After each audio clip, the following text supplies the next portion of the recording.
Ellen Marsh burned her father's mark into the underside of a shuttle when she was 11 years old, tracing his old letters with a needle heated white in the kitchen fire, because she had decided that if the estate meant to take everything else from Marsh Croft, it would not have her name as well. The court at Ashcombe Weir had other ideas, and by the dry summer of her 20th year it had put those ideas in writing.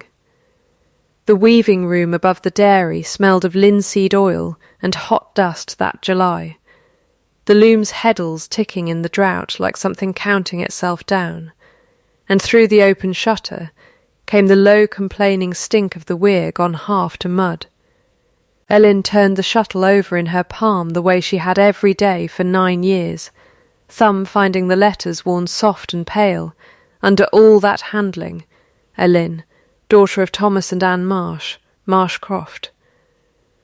Someone was climbing the stair 2 steps at a time, which in that house only ever meant one thing. Mercy Coyle arrived at the top of it out of breath, and holding a folded paper at arm's length, as though it might still be hot from wherever it had come. "There's a man from the hall below with this, and he wouldn't give it to me, and he wouldn't give it to Tam, and he stood in the yard like a heron waiting on a frog until I told him I'd carry it up myself," said Mercy, setting it on the loom frame, and stepping back from it the way a person steps back from a trap they have just sprung on purpose. Ellen did not touch it at first. She had learned, in 9 years of being the ward nobody had asked for, that paper from the hall never once in her memory contained good news, and that the waiting was its own kind of mercy, the last few seconds in which the bad thing had not yet been said aloud. "Read it or don't," Mercy said, "but don't stand there giving it the look you'd give a snake that hadn't decided yet whether to strike." Ellen broke the seal. It was Vane's hand, small and even and entirely without malice on the page, which was somehow worse than if he had scrawled it in temper, because temper could be forgiven, and this could not.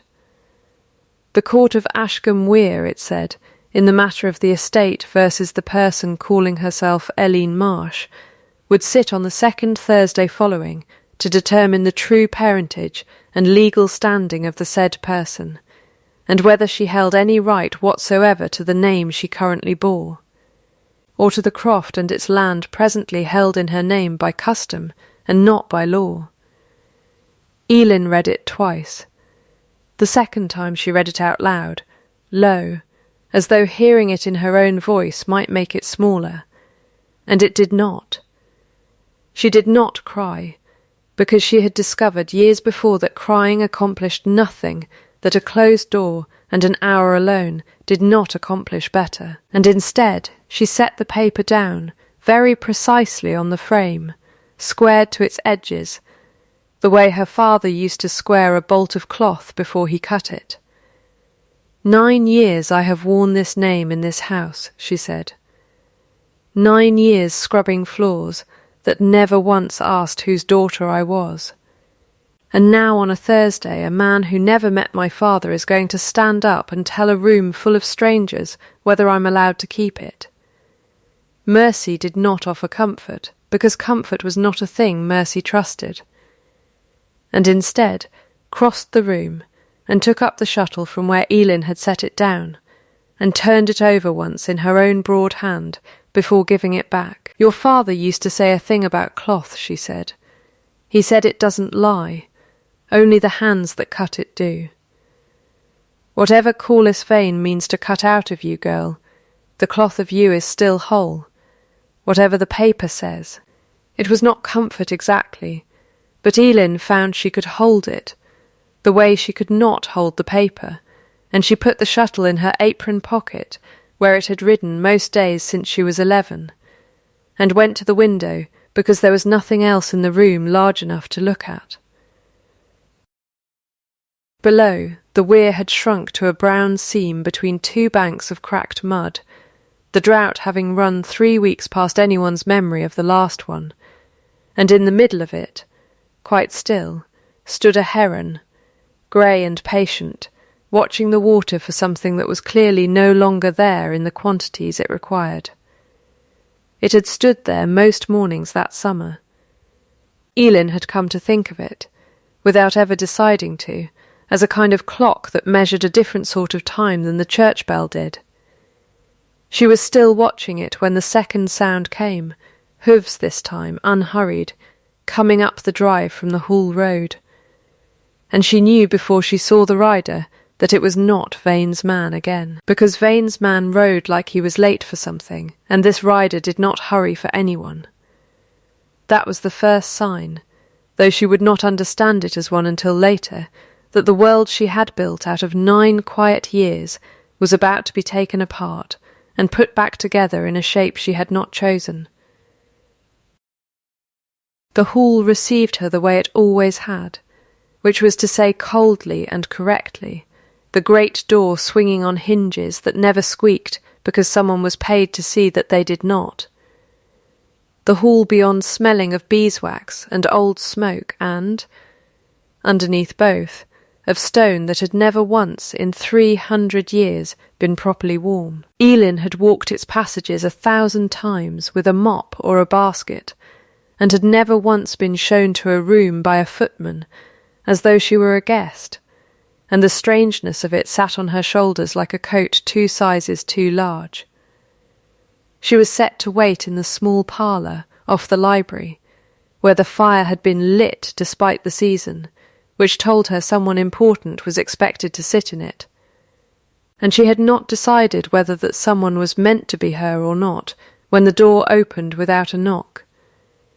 She had pictured Gideon Ashcombe 100 times in the 6 years, since he had gone away to his uncle's chambers in the county town, to be made into a magistrate's son properly, and none of the 100 pictures had prepared her for the plainness of the actual man. Taller than the boy had promised to be, dressed in dark wool that had clearly never once in its life been asked to do farm work, his face schooled into the particular stillness of someone who has spent years learning not to show a courtroom what he is thinking. For a moment neither of them said anything at all. "You've cut your hair," Elin said, because it was the only thing in the room simple enough to say. "It seemed easier to manage than a court," said Gideon, and something moved at the corner of his mouth that might have been the beginning of the old smile, before he remembered himself and put it away again. She noted that, filed it the way she filed the placement of a knot in a warp thread, something to come back to. "My father is unwell," he said. "You will have heard." "The whole parish has heard," Elin said. "Some of the whole parish has been kind enough to tell me it's a judgment on the house for keeping me in it so long." Gideon's jaw set, and for a moment the stillness cracked enough to show the boy underneath it, the one who had once pulled a 9-year-old girl out of the weir by main strength, and torn his palm open on the rope doing it. A scar he still carried, she saw. When his hand came to rest on the mantel, and his thumb found the old white line across it, without his seeming to notice he had done so. "I did not ask for this to fall to me," he said. "My father sat every name suit in this parish for 30 years, and never once had to hand one to his son unfinished. But he cannot sit a bench this month, and the law does not wait for a man's health, and so it falls to me, and I would rather it fell to anyone else on earth." "Then refuse it," Elin said, more sharply than she meant to, because 6 years of silence had taught her that sharpness was cheaper than hope. Gideon looked at her for a long moment, and there was something in the look that she would spend the following weeks trying to translate, and would get wrong, badly wrong, more than once. "I cannot refuse a suit and remain a magistrate," he said, "but I can hear it fairly. That is the only promise I am permitted to make you, and I know it is not the one you wanted. It is not the promise I wanted either, if it is any use to you to know that. It was some use." She would not tell him how much, not that day, with Vane's letter still folded hard in her apron pocket, next to her father's shuttle, and the fire too warm for the season crackling behind him like something impatient. "There is a thing I have not told you," Gideon said, and stopped, the sentence hanging unfinished in the warm air between them. And before she could ask what thing, the library door opened, and a manservant announced that Mr. Vane had arrived to pay his respects to Sir Robert. And whatever Gideon had been about to say folded itself back down inside him, and did not come out again that day.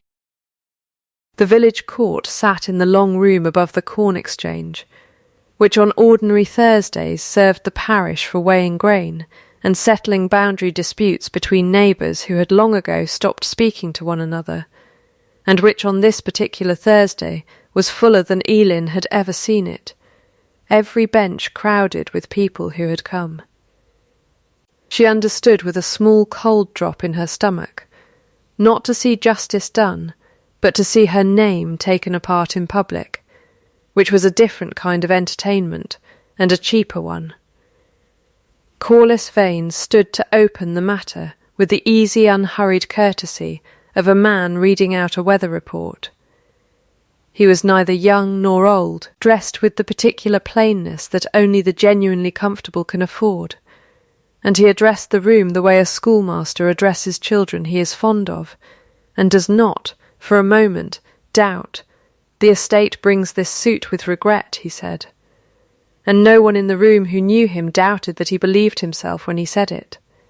Thomas Marsh was a fine weaver and a good tenant, and no one wishes to speak ill of him. But the parish register, gentlemen, does not record a marriage between Thomas Marsh and any woman by the name of Anne, in this parish or in the 3 parishes adjoining it, in the year the girl claims as her birth, and a man's land does not pass by custom to a child the law does not recognise as his. Ellen felt the room's attention swing to her like a lantern turning, and understood in that moment, with the clean shock of cold water, precisely what 9 years of quiet safety had cost her in preparation, because she had nothing to say to a room full of strangers that would not sound, to their ears, exactly like the desperate invention of a girl about to lose a cottage. Edmund Rowe found her afterward on the corn exchange steps, where she had gone to be somewhere the crowd was not, and he did not offer the comfort everyone else had been offering, which was mostly a kind of pity dressed up as sympathy, and instead offered her a plain handkerchief and an equally plain silence, standing beside her with his hat in his hands until she had stopped shaking enough to. Notice he was there. "My father says Vane's a fair man to deal in corn with," Edmund said eventually. "Never once short-weighted a sack in 20 years. I don't know what that tells you about the rest of him." "It tells me he's careful," Ellen said. "Careful men don't accuse a dead man's daughter of being a liar without being sure of their ground first." That thought frightened her more than Vane's courtroom voice had. Edmund turned his hat once in his hands, an honest fidget in an otherwise honest man, and said what he had clearly come to say and had been holding back out of good manners. "My mother would take you in a heartbeat, and gladly, if things go against you here, and I'd count myself lucky besides. If you'd have a man whose only real accomplishment is knowing good wheat from bad." It was decently done, without pressure in it, and she was grateful for exactly that, the absence of pressure, because everyone else that Thursday seemed to want something from her, an admission, a performance of grief, a name to blame, and Edmund wanted nothing but to stand on a step and let her be quiet. "I don't know what I am yet, Edmund," she said, which was as honest as she could manage. "Then I'll wait until you do," he said, and that too was decently done.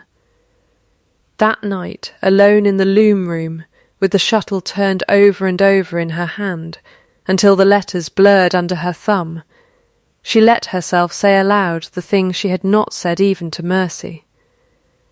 "My father did not lie to me.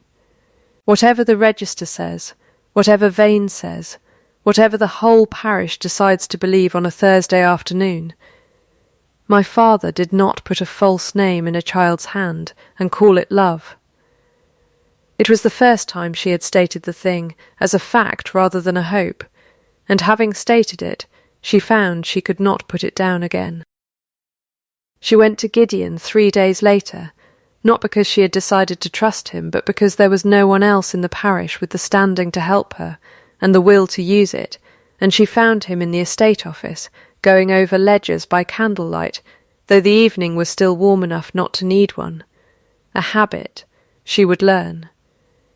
That he had picked up from a tutor who believed daylight made a man lazy about detail.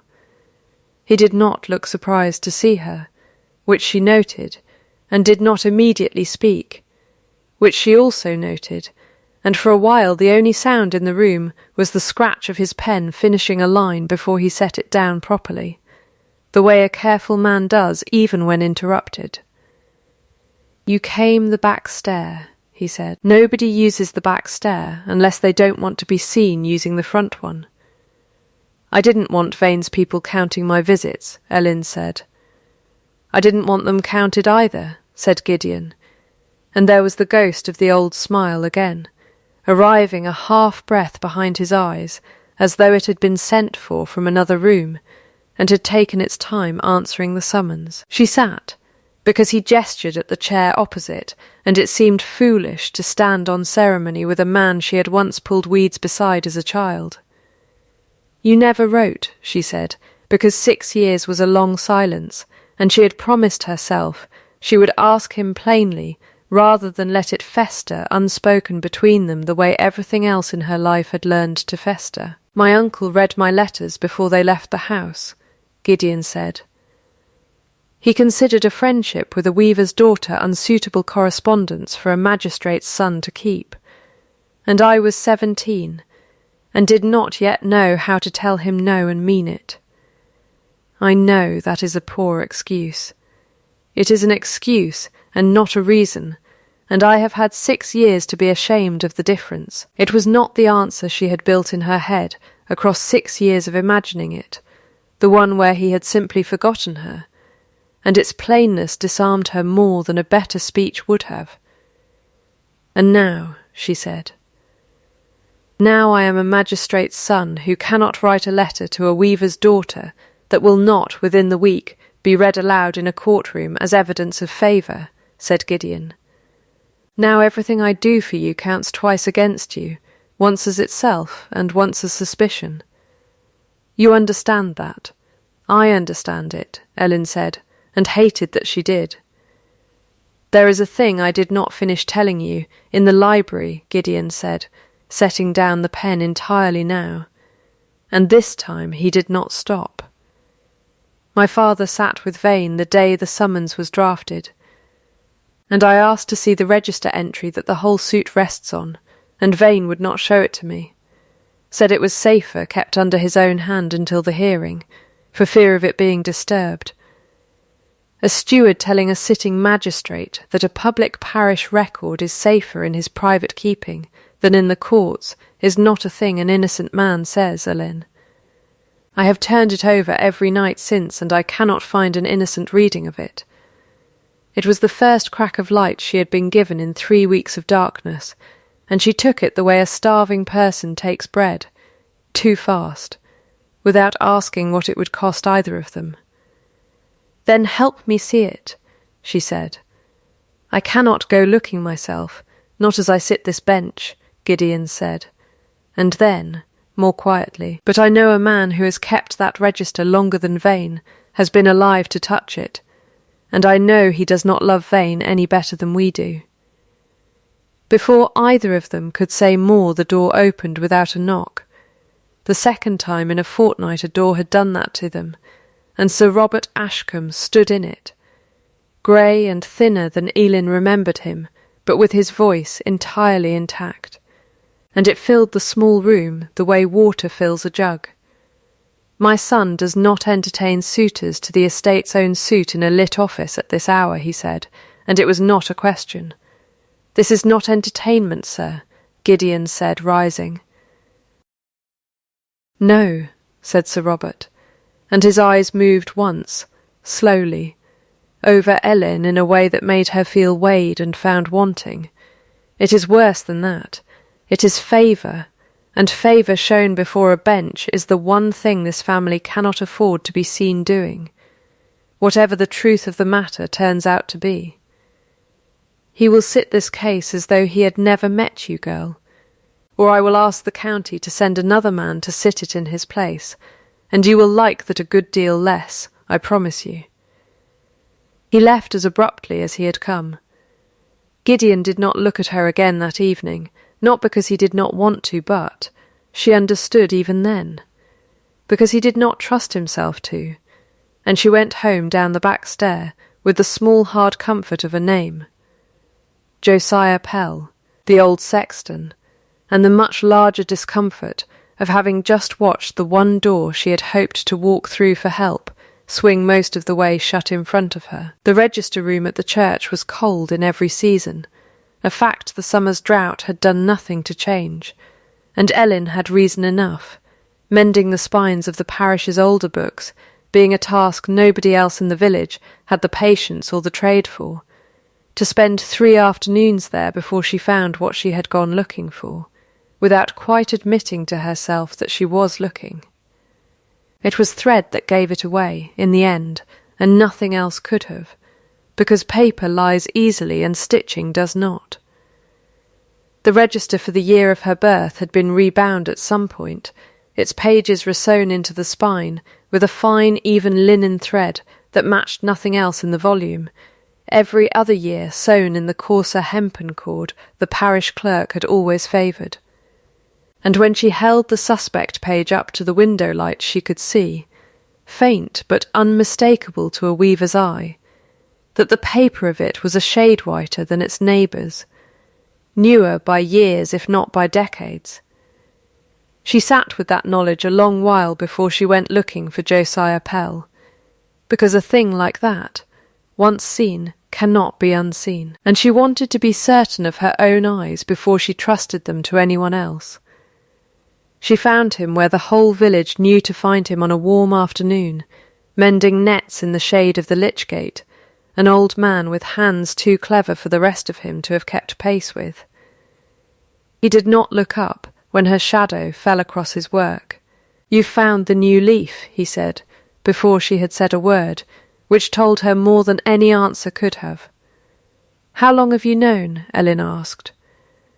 "Longer than I've had the courage to say so," said Pell, and set down his net at last, folding his hands over it as though it was something he needed to hold on to. "A thing that is gone asks nothing of you, girl. You can grieve it and be done. But a thing that is only buried waits, and it does not stop waiting, because you've grown old and frightened and told yourself the waiting isn't your business any more. I saw Corliss Vane in this church 9 years back, the winter your father died, with a candle and a penknife and a leaf of new paper he'd had made up special, and I told myself I hadn't seen it. And I have been telling myself that every day since, and I am tired of the lie's weight." "Then tell me the truth's weight instead," Ellen said low, because her whole life balanced on the answer. "There's a second book kept," said Pell. "Every parish sends a fair copy to the bishop's registry each year, a transcript, so that if a local book is lost to fire or flood the record, still stands somewhere honest. Vane forgot that book, or reckoned it too far off to trouble him, and it sits at Marlstow still, under the cathedral, 2 days' ride and untouched by any hand of his. If your true christening is anywhere on this earth besides my own conscience, it's there." He reached then into the netting bag at his side and drew out a small folded thing, brittle with age, and pressed it into her hands before she understood what it was. "I kept the leaf he cut," he said. "Couldn't burn it, coward that I was, so I kept it instead, which is its own kind of cowardice, only slower. It's yours now. I should have given it to you 9 years ago, and let the weight fall where it belonged." The leaf, when Ellen finally made herself unfold it fully at the kitchen table, with Mercy standing sentinel at the window in case anyone came up the yard, was smaller than she had imagined, a single page of the old register in a clerk's careful hand, and it named her plainly, Ellen, daughter of Thomas Marsh, weaver of this parish, and Anne his wife, born and baptised on a date that matched nothing Vane's court had claimed, and everything her own memory had always insisted upon. But it was the second entry on the same page, 4 lines below her own name, that made her sit very still and read it 3 times before she could make herself believe it. Thomas Marsh, it said, buried, of a fever, the parish clerk's hand noting the date with the same flat unbothered accuracy it gave every death in the book, except that the date sat wrong against everything Ellen had been told about her father's dying. 3 full weeks earlier than the fever the household had always spoken of. 3 weeks in which, she understood now, with a cold that had nothing to do with the stone floor under her feet. Her father had been alive and being pressed, hard, by someone with a debt to call in, and a croft to gain by calling it. He didn't die of a fever that took him quick and clean, the way everyone always told it, Ellen said, and her voice did not shake, which surprised her more than the discovery had. He was made to suffer 3 weeks for something Vane wanted from him, and then the register was cut so nobody would ever think to count the weeks and ask why. She had not finished saying it when the yard door opened without so much as a knock, and Corliss Vane stood in it, hat in hand, perfectly composed, his eyes going at once, with the unhurried precision of a man reading a ledger, to the brittle paper still open on the table between the 2 women. That, he said, in a voice as mild as milk, is parish property, and I am obliged to ask how it came to be in your kitchen and not in the church where it belongs. Ellen closed her hand over it before she had decided to. You know exactly how it came to be here, Mr. Vane, because you're the reason it had to be hidden from you in the first place. Vane's mouth did the thing his eyes were doing a half-second later, curved into something that was not quite a smile and never reached the rest of his face at all. I admire persistence, he said. I do. It is a rare quality in the young. But persistence is not proof, and taking a page from a public register, however it left the building, is theft under any reading of the law your friend the acting magistrate cares to give it. I am not cruel, Miss Marsh. I am arithmetical, which the young always mistake for cruelty, because arithmetic does not care whose feelings sit on which side of the sum. I will report what I have seen here tonight, because I am obliged to. And you will find that possessing stolen parish property is a rather worse position to answer from than the one you were already in. He replaced his hat and left as unhurried as he had arrived, and it was some minutes before either woman in the kitchen trusted her voice enough to break the silence he left behind him. Elin was summoned to the estate office 2 days later, not by a letter this time, but by Vane's own clerk arriving at the loom-room door, with the flat, apologetic face of a man delivering news he did not enjoy carrying, and she went with the leaf sewn now into the lining of her apron rather than carried loose, because if they meant to take it from her, they would have to look for it. Vane received her alone first, in a small anteroom off the court chamber, and made the offer with the same mild, unhurried courtesy he made everything else. This need not go before the bench at all, he said. Withdraw your claim to the croft, sign the release my clerk has drawn, take the young Roe fellow's very decent offer of marriage, and be gone from this parish inside the fortnight, and the matter of the leaf, and how it came to leave the church, will trouble no one ever again. It is, I think, a generous way out of a bad business, and I would take it, in your position. Ellen thought of her father's squaring cloth before he cut it, of 9 years of scrubbed floors that had never once asked whose daughter she was, of a page kept hidden in an old man's netting bag for 9 guilty years, because the truth had been too dangerous to say out loud, and she found, to her own faint surprise, that she was not afraid of him in that small room the way she had expected to be. "No," she said, and let the single word sit by itself before she went on, because her father had also taught her that some sentences did not need company to be strong. "I will not sign away a dead man's land to keep myself comfortable, and I will not let you buy my silence with Edmund's good name used as a bribe, because he deserves better than to be handed to me like a coin in a bargain. You want arithmetic, Mr. Vane.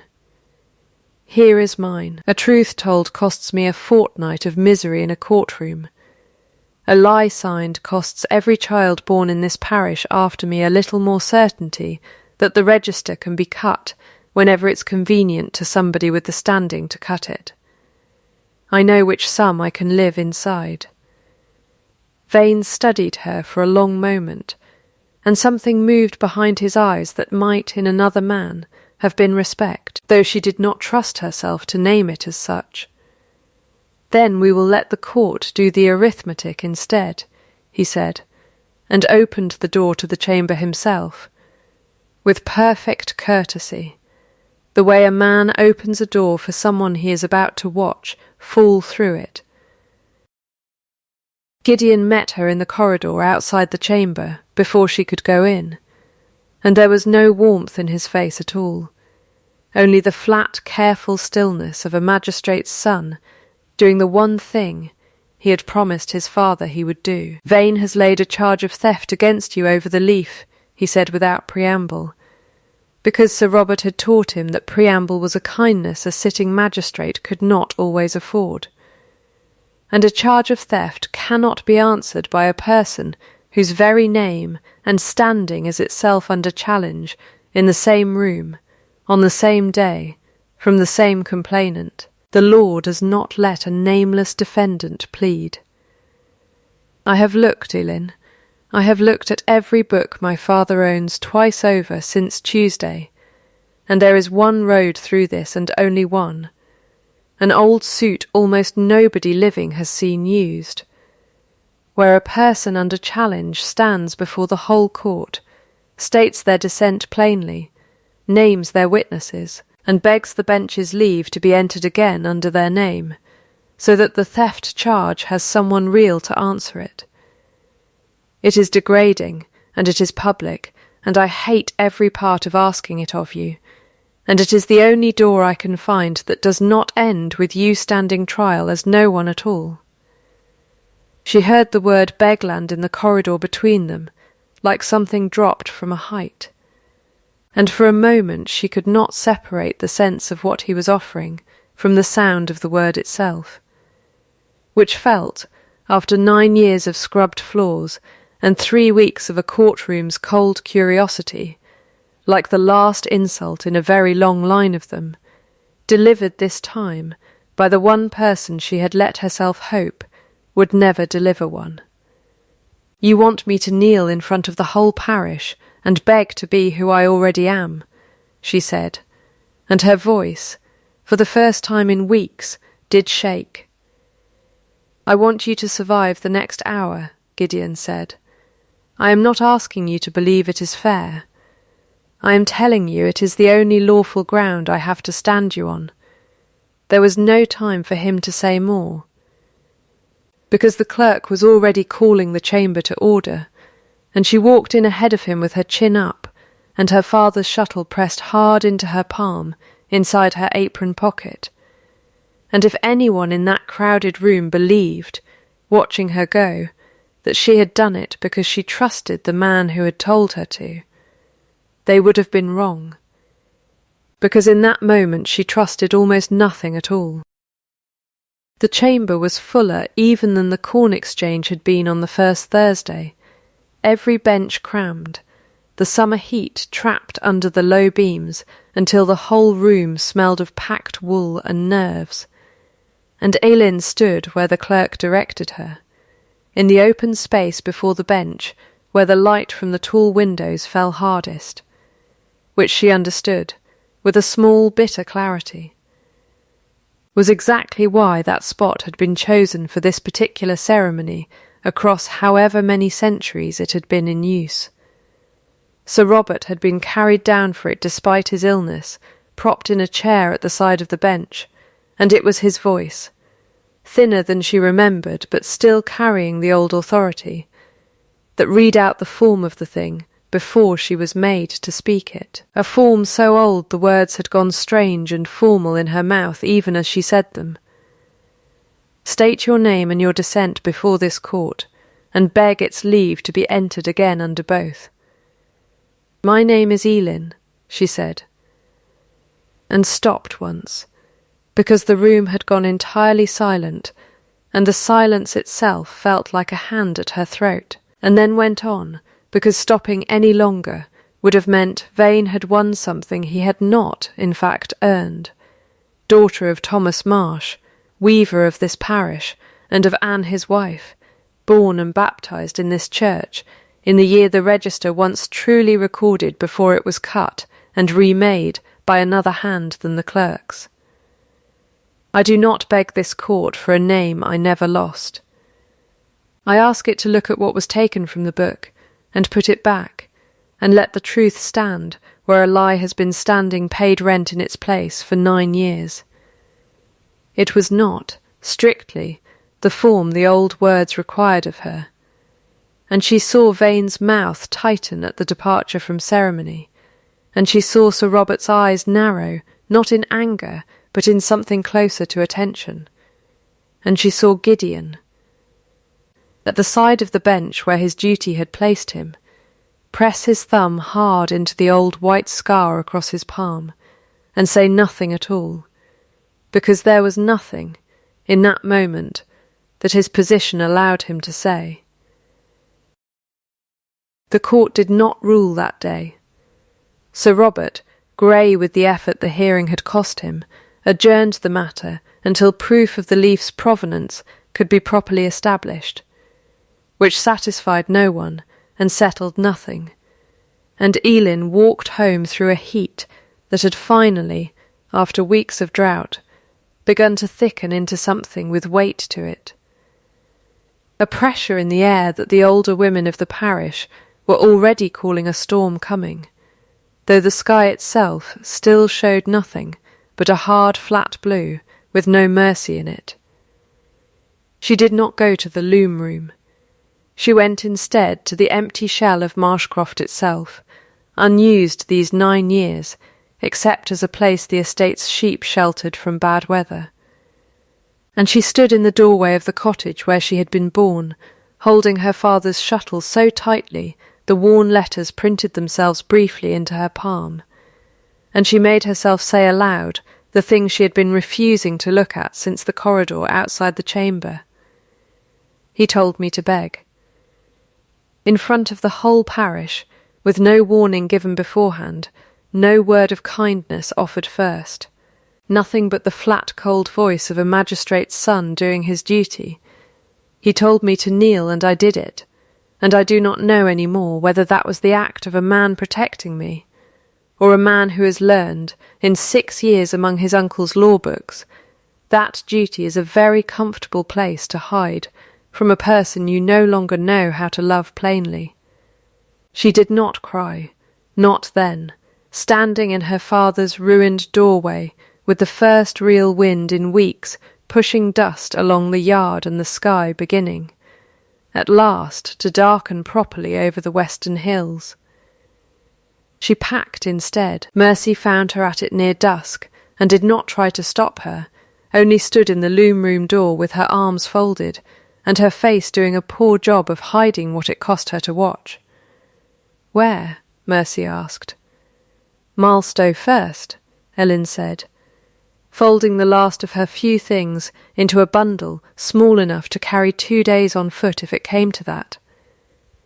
"There's a second book there that no one has cut, and if the court won't take the word of a dead sexton and a stolen leaf, Perhaps it will take the word of a bishop's clerk who never met Corliss Vane in his life. And after Marlstow. After Marlstow, I don't know, Elin said, and that, more than anything else she had said all day, was the truth. Mercy said nothing further, only crossed the room and pressed something small into her hand before she left, and when Elin opened her fingers later on the road, she found it was a little folded paper of coin, most of what Mercy owned in the world, given without a word of instruction, because Mercy had never in her life trusted a lecture to do the work a coin could do better. The storm broke properly a little after nightfall, the first rain in 6 weeks coming down in a hard flat sheet that turned the dry road to running mud within the hour, and Elin walked out into it anyway, because staying had stopped being a thing she could make herself do, and behind her, though she did not know it yet, a rider was already saddling a horse at Ashcombe Hall, in weather no sensible man would choose to ride in, because Gideon Ashcombe had gone to the loom room to say the thing he had not managed to say in the corridor, and had found it empty, and had understood, standing in that emptiness with the rain starting on the roof above him, exactly what his silence in that courtroom had cost. She had not gone far, in truth, because the storm made further travel foolish, and because some stubborn, unexamined part of her had taken the road toward the Weir Bridge rather than the Marlstow turning, as though her feet knew something her decided mind had not yet admitted. She was standing under the scant shelter of the bridge's stone arch, soaked through, watching the swollen water where 3 weeks before there had been only cracked mud and a patient heron, when she heard the horse before she saw it, coming too fast for the dark and the mud both, and knew, with a certainty that had nothing to do with sight, exactly whose it was. Gideon came off the horse before it had fully stopped, and crossed the last few yards on foot, and for a moment neither of them said anything at all, the rain doing all the talking, hammering the stone above them and the swollen water below. "You didn't warn me," Elin said, before he could speak, because she had rehearsed the accusation the whole soaked mile from the croft, and would not be robbed of saying it now. "In the corridor you didn't warn me, you didn't ask. You simply told me what the law required, and walked me in to say it in front of everyone I've ever known. And I did it. And I have been trying since to decide whether that was kindness wearing a magistrate's face or cruelty that had simply learned better manners than Vane's. I did not warn you because there was no time left to warn you in," Gideon said, and his voice, for the first time since she had returned to Ashcombe Weir, had nothing careful left in it at all. Vane laid the theft charge an hour before the sitting, Ellen, an hour. I spent every minute of it not comforting you, because I was searching every book in my father's library for a lawful ground to stand you on before Vane's hour ran out, and the bench had no choice but to hear you as no one. I chose the law over your comfort, because the law was the only shield I had time to find, and I have hated myself for the shape that choice took every hour since, and I did not follow you 2 days into a storm to explain that away. I followed you to say the thing I did not say in the corridor, because there was no room in it for anything but duty. "Say it now, then," Ellen said, and the rain ran down both their faces indistinguishable from anything else that might have been there. "I have loved you since I was a boy who couldn't swim well enough to be pulling anyone out of that water, and did it anyway because the water had you in it," Gideon said, plain and flat, and without a single ornament. The way her father had always said the truest things were said. "I loved you badly for 6 silent years, and worse for 3 cold weeks, and I told myself duty and love could not both be served at once, and I was wrong, because the only thing duty is worth anything for is the people you'd otherwise fail to protect, and I have been failing to protect the one person in this parish I have never stopped loving, out of fear of being seen to love her. I am done being afraid of being seen." She did not answer him at once, because 9 years of careful silence do not undo themselves in a single storm, however honestly the words are said, and instead she reached into her soaked apron and drew out the shuttle, holding it up between them in the dark, so that the old worn letters caught what little light the storm allowed. "My father used to say cloth doesn't lie, only the hands that cut it," she said. "You are not the hand that cut mine, Gideon. I think I have known that since the corridor, and have been too angry to say so. But I will not be walked into another room and told what the law requires of me without being asked first what I am able to bear. That is my condition, if you mean to go on loving me out loud. Ask me first, always, even when there is no time, because asking costs a minute, and not asking costs everything else. I will ask you first for the rest of my life," Gideon said, and this time when he reached for her hand she let him take it, her thumb finding, without her quite meaning to, the old white scar across his palm, where a 9-year-old's rope had once cut him to the bone to keep her from drowning. They rowed back to Ashcombe together before the storm had fully spent itself, and what happened in the 2 days after was, by the standards of everything that had come before it, almost quiet. Edmund Rowe, who had ridden for Marlstow himself the moment word reached him of the theft charge, arrived back at the hall soaked and saddle-sore, and entirely triumphant, carrying a certified copy of the bishop's transcript for the year of Elin's birth, sealed and signed by a diocesan clerk who had never in his life heard of Corliss Vane, and had no reason on earth to falsify a record for him. It named her exactly as the stolen leaf had named her. Elin, daughter of Thomas Marsh and Anne, his wife. And it named, in the same clerk's careful hand 3 lines further down, the true date of Thomas Marsh's burial, 3 weeks later than any fever should reasonably have allowed, and precisely as many weeks as Elin had already reckoned in her father's ruined kitchen. Sir Robert, who had spent the 2 days of the storm turning something over in his own conscience that he did not share with his son until the morning the court reconvened, sat the final hearing propped in his chair with a steadiness he had not shown in months. And it was he, not Gideon, who called Corliss Vane forward to answer for the 2 documents laid side by side upon the bench, the stolen leaf and the Marlstow transcript, their hands different, their ink different, their truths identical down to the day. "I trusted you 30 years with this parish's books," Sir Robert said, and his voice, thin as it was, filled the chamber the way it had filled every chamber for 30 years before this one. "I trusted you, because you never once short-weighted a sack of corn in my sight, and I mistook a careful man for an honest one, which is a mistake I am old enough now to be ashamed of making. Tell this court, in your own hand or another's, which of these 2 pages lies."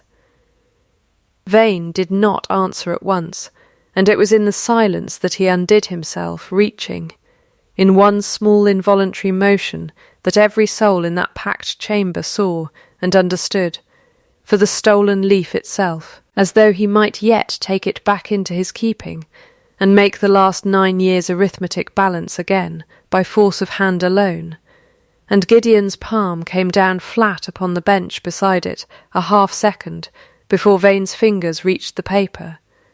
Not violently, only final. "That page no longer answers to you, Vane," he said.